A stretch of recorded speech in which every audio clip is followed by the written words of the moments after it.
Now, ever since becoming a reviewer, I've had companies send me tons of stuff, and at first it was great, but then I started noticing a trend. A lot of the stuff looks the same. And it made me wonder, how much am I, as a potential consumer, getting ripped off? So I decided to buy a gaggle of similar cases off of AliExpress to see, well, if that was truly the case, or were we getting ripped off? I spent a little over $100 and ended up with 16 cases and 5 screen protectors. Yes, all that for $100. Real usage, real reviews.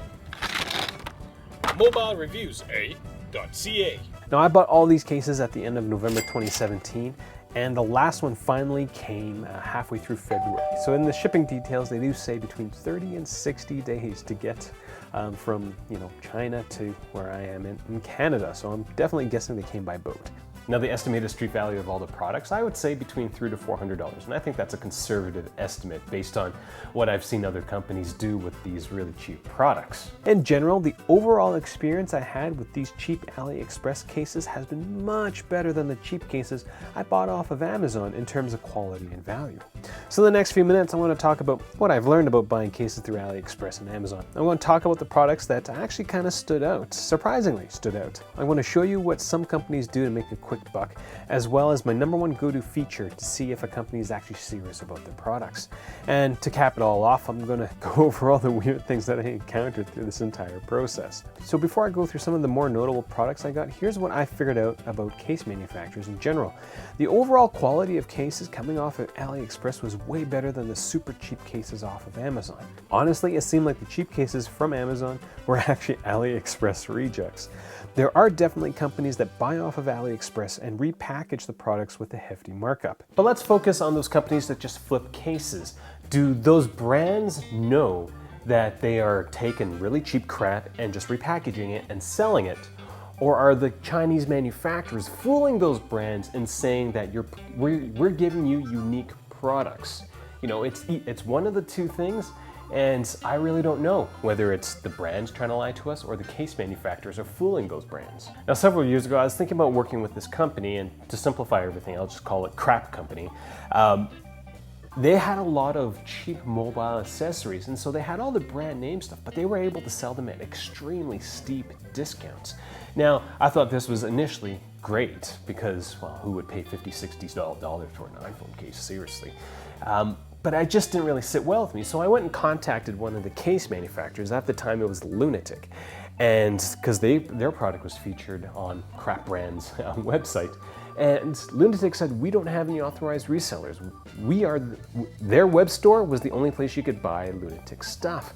And so I asked Crap Brands, this is what Lunatic said, and Crap Brand told me, well, my suppliers guarantee me that this is authentic, right? So, it's, who do I believe? Either or, the consumer, us, we just get screwed. And I'm just going to let that point kind of sink in while I show you cases that cost $50 that are no different than the $5 cases that I got from AliExpress. Now, through this entire process, I do have a slightly higher reputation of companies that make their own cases or have a lot of control over the products. Companies like OtterBox LifeProof, Spec, Evolutive Labs, and most of the speaking cases. And all I really want to say is at least these companies are doing something different.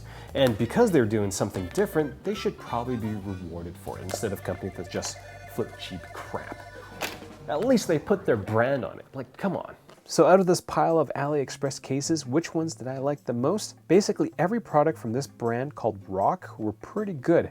At least Rock took the time to brand their cases. The base of the case is kind of the same, but they definitely took a bit more effort to make the cases or products their own. I especially like the cloth-backed Origin Pro Rock case. Sure, it's not going to offer your iPhone X a lot of protection, but if you're careful with your iPhone, that's really not going to be an issue. At $9, it was awesome for $9. Rock's Guard Series protection was the toughest of all the cases I got. It reminded me more of the Incipio Octane and Tech 21 cases. Sure, it doesn't have the fancy marketing fluff of Tech 21's products, but I'd still be comfortable dropping my iPhone in this case from 6 feet. Again, not bad for a $9 case. This brand called Basis had a neat case. It had a touchable cover like the old Moshi Sense cover. A little useless, given that the cover flaps around easily, but, still neat nonetheless. This Tomcast leather wallet felt surprisingly well built, smelled like fake leather, and it was really hard to differentiate this product against something like the Spigen Wallet S. At $6 per case, it's kind of like, yeah, I don't have much to say. It's $6. I will say that trying to take my iPhone out of this wallet case was really tough. Now, there's this brand called Mophie, which, you know, is it supposed to be a ripoff of Mophie? No, probably. I don't know.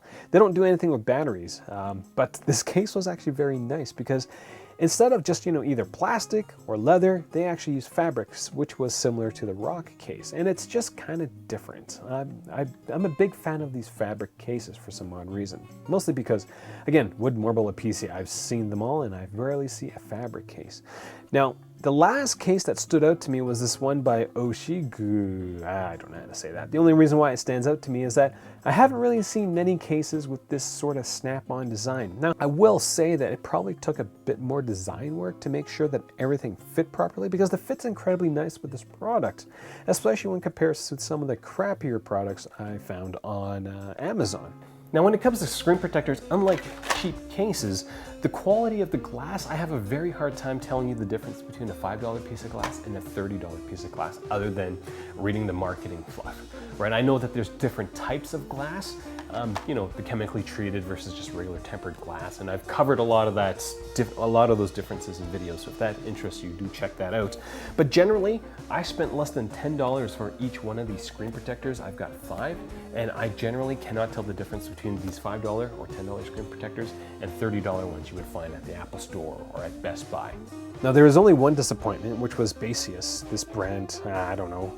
The box says it's edge-to-edge screen protector, but I got one that was just a regular edge-to-edge screen protector, and this was actually one of the most expensive things to get. The Suntaho screen protector worked well, but wasn't too case-friendly, as it really fit the iPhone. It fit the iPhone X well, but the edges were just a little too much. The rock screen protector was decent, and I like this design feature because it's not 100% glass. There's a bit more give, which means this is a more case-friendly screen protector. The most disappointing case was this red thing. It cost $1.37. And if you wonder what $1.37 feels like, well, it's this case. It's incredibly thin silicone, and it's about half as thick as your Silk Innovation base grips for the iPhone X. Another case that kind of sucked, and I already talked about it, was the Basis with the front cover. Yeah, useless case, neat feature, but still useless, and it cost me $11. In fact, everything from Basis was a little more expensive and not great. Now let's talk a little bit more about those flipping companies. Here's a brand called Elixir. Here's a carbon fiber case, which retails for $30, and this one I'm showing you here is $7. Can you see the upgraded quality of this manufacturer's premium smartphone accessory? I can't. And I'll be honest with you, I'm lying to your face right now because it's this black case that's from Elixir, and this gray one comes from this store called Fashion Case Store. In fact, certain iPhone cases still have the iPhone 8 label stamped onto the back. Here's another case from Elixir. This red case looks similar to the Spigen Thin Fit 360, which I like, but one cost me $5 and the other one costs $30. Can you see the difference between the two? There isn't. Elixir didn't even take the time or effort to have the case manufacturer brand the product with their logo on it. Like, this boggles my mind. Here's another company from Luxarmor. Now, it's not exactly the same, but it's incredibly close in terms of the design of the case. The Luxarmor does have a heavier soft rubber coating, so it does handle a little bit better, but the general design between this $5 Baseus case and the $50 Luxarmor is minimal. In fact, this Luxarmor looks eerily similar to this Noni Amazon case that I bought for the iPhone 8. Same PC back, same soft rubber coating. This one cost me peanuts, came with a screen protector, and it's much less than the $50 or $30. I think they lowered the price on this polycarbonate shell in the last couple of months. Now I want to give case manufacturers or these companies the benefit of the doubt. I did ask them about it. I've never heard back from them. But from my perspective, all they're doing is really buying 500 cases off of AliExpress, throwing on some fancy marketing and calling it their own. And that sucks for consumers, I think. So if you're finding this video entertaining or informative, consider getting your stuff through my Amazon links. I'm not sponsored by any company, so any sort of help will be greatly appreciated for the future, for me making future videos. So consider helping me out that way. Now, the number one tip when it comes to spotting, crappy branded cheap cases, for me is branding. If the company doesn't take the time to brand their products even slightly, what's the point? You're just reselling cheap crap. And I'm no marketing major, but I do know that, you know, if you're proud of the product or semi-proud or just a little bit proud, you probably put your stamp on it somehow. You know, you look at all these OtterBox cases, Spigen cases, they've got all these labels and stuff on it. The inside of it's slightly different. At least they take the effort to do something different. Now, before I move on to the random things that I encountered, I will talk about, you know, regular branded cases, because there are a lot of similarities between these cheaper cases and some of these branded cases. You know, the first one that came to mind was Codeby, as their Veil XT was this thin piece of plastic, basically. TPU, maybe plastic, I'm not quite sure. But a lot of comments on my Codeby videos say that it's just cheap Chinese products. And to a certain, I don't completely agree. They do try to do something different, as this cheap shell looks like a Codeby case. It isn't. It feels more like a Peel case. So if you're choosing between Codeby and Peel, the Codeby products are slightly different. Peel looks like they just go and buy stuff off of AliExpress as well, which is... Now, another company that kind of operates in a funny space is Spigen. Like, I like Spigen as a brand, but they got a ton of cases that other manufacturers copy, or they have copied. I don't know. They all kind of look the same to me. There's a lot of cheap Amazon cases that I've bought that resemble the Tough Armor in terms of design. There's a lot of clear cases that Spigen manufactures, and there's a couple of cheap AliExpress ones that look very similar to the products. They got air pockets in the corners and they're slightly raised. But one of the things that stands out for me for Spigen is that they actually do take the time to design new cases, like the Pro Guard and the updated hybrid armor, as well as the Reventon. The Reventon, I love this case. This is an awesome case. And also the fact that Spigen manufactures the product in South Korea, not China. Now, how about the other companies like Spec, LifeProof, Catalyst, and Rhino Shield? I have a lot more respect for them. They actually take the time to do a good job with their products, whereas I can't say the same for the other two brands, or two examples that I've mentioned. So what are some of the neat things that I encountered through this in the process? The shipping addresses, or where they came from, the addresses are crazy. That's so many letters. Now, I know, you know, Chinese characters and English words don't quite translate easily, but that's still a lot of letters. Some cases came with just like random free stuff. I've got another cable that isn't MiFi certified, as well as this like random smartphone stand that clicks on and off, which is kind of neat. And this, you know, weird sticker thing. Now this case from this company called FloveMe. They sent me this case in an envelope, and in the envelope also included the packaging. Like, they didn't even take the time to put this product in this package and then put it into the envelope. They just threw it all together. So, you know, pretty awesome that way. I guess it's more efficient. You're sending everything you need to send, but one of the cases, and I think this is from FloveMe as well, I'm not quite sure because they just all start to look the same. This one came with an S5 inset. And so anytime that I see like an inset like this with i7 or 2018 or 2017 iPhone, there's a good chance I'm not going to pay any attention to it. I'll get a ton. I've gotten not as much lately, but when I first started, I got a bunch of these cases. They were retailing. I saw one of them being retailed for 69 bucks. And it's like they were given 95% off discounts. And the cases that they sent me had these cheap cardboard things in them. So, you know, anytime you see a case with this in it, there's a good chance it's a very cheap AliExpress case or cheap Chinese case. Drop protection for a lot of these case brands is anti-knock. So somewhere along the translation line, that's what they decided anti-drop or drop protection was in English.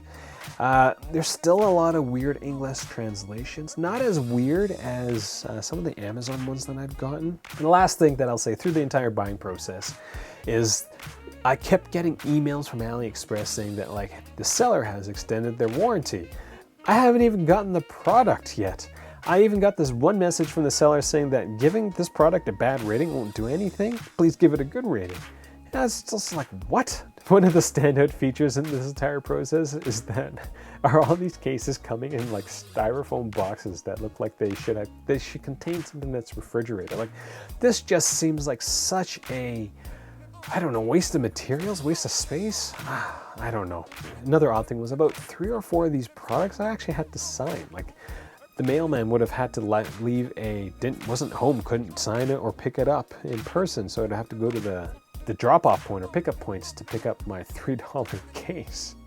So that's all I have. Again, hopefully this kind of sheds some light on some of, the murkier stuff that you're gonna see you being marketed to. These companies are getting pretty smart, and they'll buy ads through Facebook and Instagram, and they'll make their branding and marketing look very, very nice. So hopefully this shies you away from spending too much money on products that you could definitely buy at a much lower price. You just have to wait a couple months for them to show up. If it's the first time you're watching my videos, I do encourage you to click subscribe. I've been a bit slower producing content in the new year. New baby doesn't sleep well, so I don't sleep well, which means I don't work as hard. If you're wondering what this thing is, Monty has a rash. I'm trying to stop him from licking it as I rub cream all over his body, which kind of sucks, but that's what happens when you get a little older, I guess. Anyways, thank you for watching, and well, spend your money wisely.